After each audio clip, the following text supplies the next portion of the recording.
Tarif Trump bikin ekonomi global makin pelik. Organisasi Kerjasama dan Pembangunan Ekonomi atau OECD menyebut pertumbuhan ekonomi global akan merosot tajam menjadi 2,9% tahun ini. Dan salah satu negara yang paling terpukul adalah Amerika Serikat.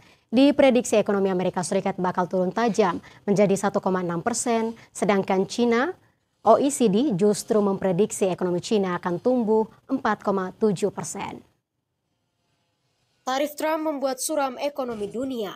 Laporan terbaru Organisasi Kerjasama dan Pembangunan Ekonomi atau OECD menyebut tahun ini pertumbuhan ekonomi global akan merosot lebih dalam dari perkiraan. Serangan agresif Trump yang menyerumuskan ekonomi dunia membuat OECD kembali merevisi prospek ekonomi global untuk kedua kalinya tahun ini.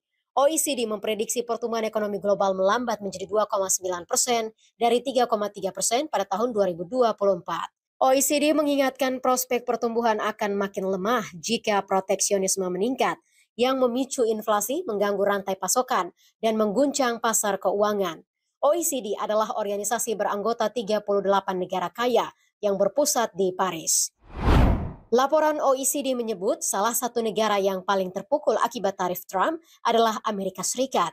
OECD memperkirakan ekonomi Amerika Serikat tahun ini akan turun tajam ke angka 1,6% dari 2,8%. Bahkan 2026 tahun depan diprediksi hanya tumbuh 1,5%.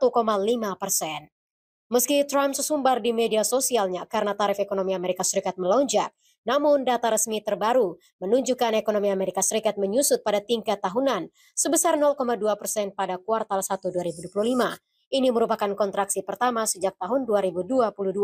Karena tarif memicu tekanan inflasi, menurut OECD, Federal Reserve kemungkinan akan mempertahankan suku bunga sepanjang tahun ini dan kemudian memangkas suku bunga dana federal menjadi 3,25 hingga 3,5% pada akhir tahun 2026. Jauh berbeda dengan Amerika Serikat, OECD justru memprediksi ekonomi Cina yang bukan negara anggota akan tumbuh 4,7% tahun ini dan tumbuh 4,3% pada tahun 2026. Berubah tipis dari perkiraan sebelumnya, yakni sebesar 4,8% pada tahun 2025 dan 4,4% pada tahun 2026. Pemerintah Cina akan mengimbangi dampak tarif Trump dengan subsidi melalui program tukar tambah barang-barang konsumen seperti ponsel dan peralatan, serta peningkatan transfer kesejahteraan.